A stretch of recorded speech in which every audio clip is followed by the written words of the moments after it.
Olá, pessoal. A gente vai fazer aqui um exercício que está ali no nosso material. Eu queria avisar vocês que o material ele foi atualizado lá no site. Vocês vão ver isso. Pois estava faltando algumas informações aqui nesse enunciado do exercício. Então, a gente vai resolver esse exercício. Praticamente, ele pede para fazer o cálculo do hidrograma de saída aqui no ponto B, considerando o ponto de saída, o ponto de entrada na seção A, e inicialmente se calculará um hidrograma de saída, considerando que o rio tem 4,8 quilômetros e essa declividade, e na segunda alternativa ali, na segunda situação, a gente vai ter o rio sendo retificado com 4 quilômetros de extensão e com essa declividade aqui. Bom, vamos ver, né, como é que a gente vai fazer isso daqui. Lembrando, pessoal, que a gente viu lá na sala de aula virtual que a gente tem o método Muskego, ou Muskego, como queiram chamar, que ele vai, nós vamos precisar calcular os parâmetros C1, C2 e C3. Esses parâmetros eles são dados em função do K, que é o tempo de trânsito da onda de cheia no trecho, e o X, que tem relação com o canal.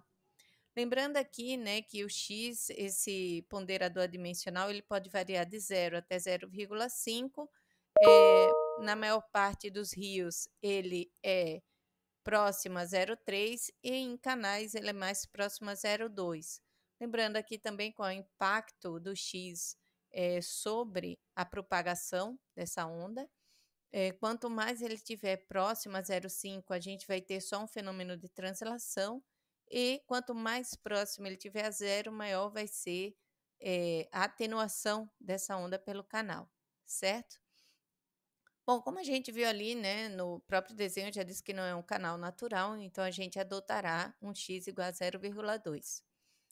Primeira coisa que temos que fazer, então, é calcular o C1, o C2 e o C3, que são esses parâmetros dessa equação, essa equação que a gente vai utilizar para fazer o cálculo dessa propagação, tá lá no material, tá? Então, vai ser o C1 vezes a vazão de entrada no trecho atual, mais o C2 vezes a vazão de entrada no tempo anterior, e o C3 vezes a vazão de saída no tempo anterior.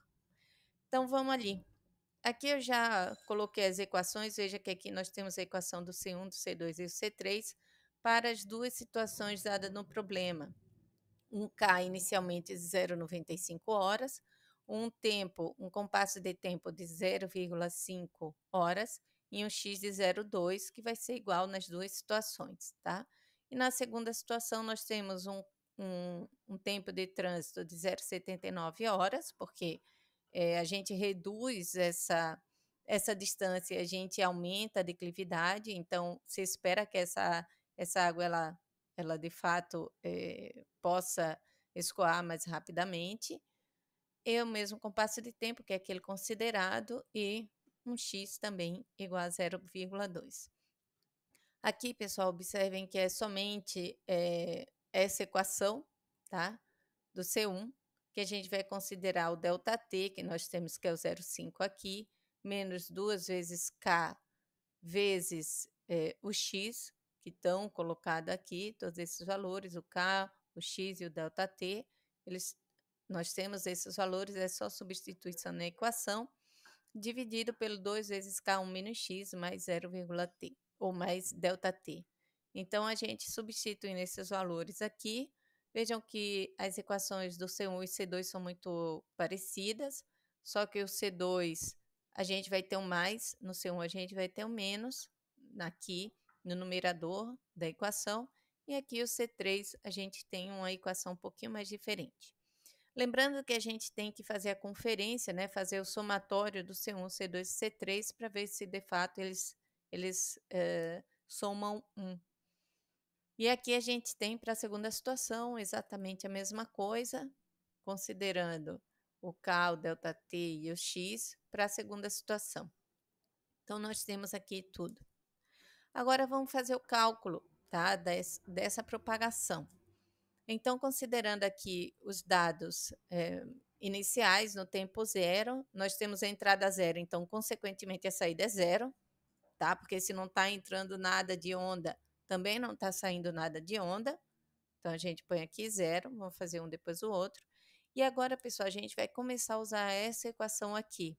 Ou seja, eu quero saber a vazão de saída, lembrando que o Q é a saída, o I é a entrada, esse Q também poderia ser O, né, de output, o I é input. Então, a gente vai começar a calcular aqui. Então, vou ter que, no meu momento 0,5, essa vazão de saída vai ser o C1, que é esse valor já calculado, vezes a entrada nesse mesmo tempo considerado, vezes esse valor aqui, mais o C2, que nós já calculamos, que é esse daqui, vezes a entrada no tempo anterior, a entrada no tempo anterior era zero, mais o C3 vezes a vazão no tempo anterior, que também nesse caso aqui seria zero. Isso, pessoal, vai ser igual em todos os momentos, então a gente simplesmente pode arrastar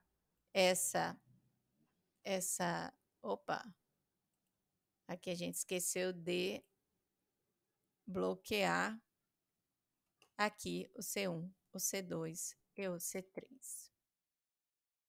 Bloqueando aqui e bloqueando mais uma vez aqui. Ok. Agora vamos mais uma vez arrastar tudo para calcular. Bom, então aqui, pessoal, vamos aqui só reduzir essas casas decimais, deixando em duas. Então, o que é que a gente vê? Então, aqui vamos dar uma olhada, se está tudo certinho. No tempo de hora 1, a gente teria o C1, que está lá, mais a entrada nesse tempo, que é o próprio 13, que está aqui, o F23, mais o C2, que está lá bloqueado, vezes a entrada no tempo anterior, que é essa daqui, o F22, o 7, mais o C3, vezes a saída no tempo anterior, que é esse 0,42 aqui, o G22. Então, ok. Então, aqui a gente calculou o hidrograma de saída no tempo B, considerando que o rio vai permanecer ali, ou teria 4,8 quilômetros de extensão com essa declividade. Bom, agora vamos dar uma olhadinha, né? Aqui a gente tem que no momento que a gente tem os dados de entrada, a vazão máxima é 84 metros cúbicos por segundo, e vamos ver aqui o amortecimento dessa onda nesse canal. A gente vai ter, e ocorre no tempo 4 horas, a gente vai ter aqui a saída acontecendo, o pico maior de saída, né? Vamos colocar ele aqui vermelho. Aconteceria às 5 horas, ou seja, 1 hora depois do tempo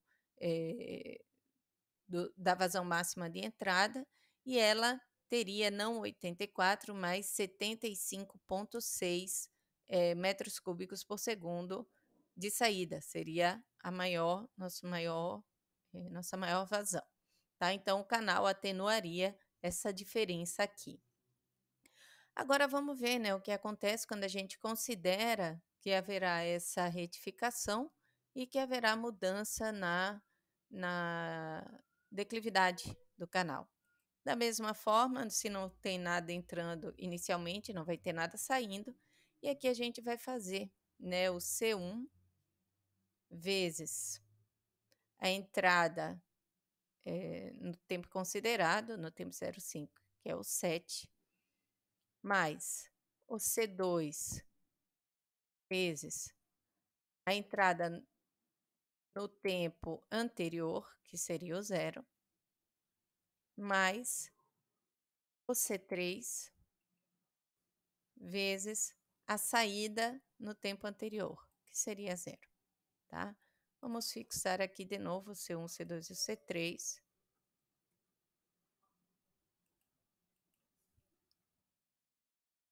C1, C2, PO C3.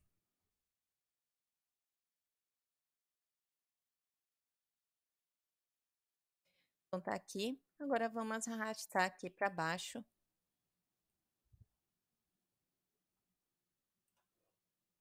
Reduzir aqui o número de casas decimais e vamos ver o resultado aqui, tá? Mais uma vez, entraria no ponto A a vazão de 84, 4 horas, e a vazão maior no ponto B, ela aconteceria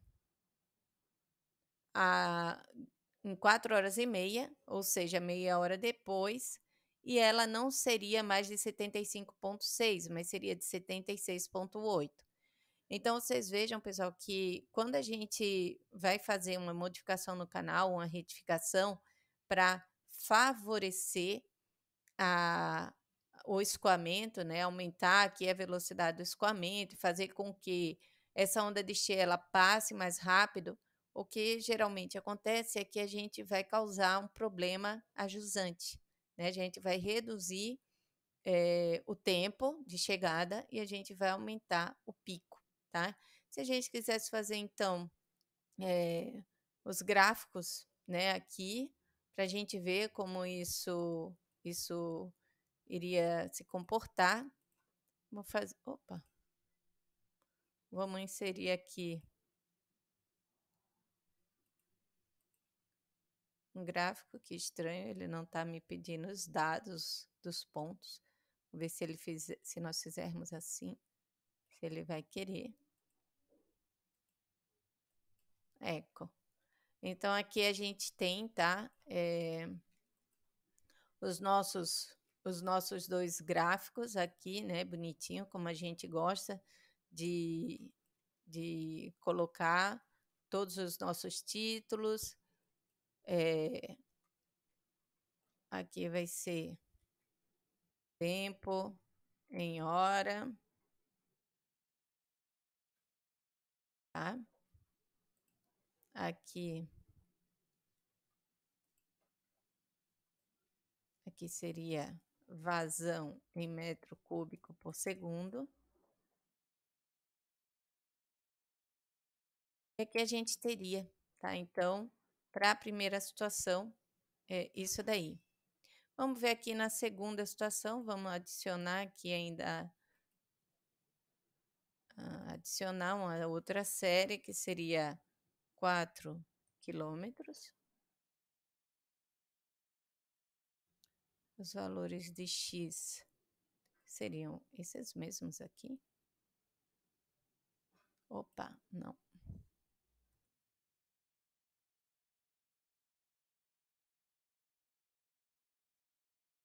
Os valores de x seriam tempo. Os valores de y, então, seriam essas vazões aqui de saída.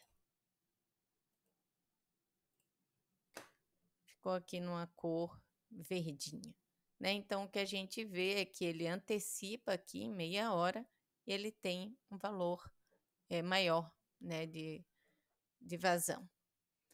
Certo, pessoal? Então, dessa forma, a gente consegue calcular esse exercício. Deixa eu colocar aqui o exercício do engenheiro Plínio Tomás, no livro dele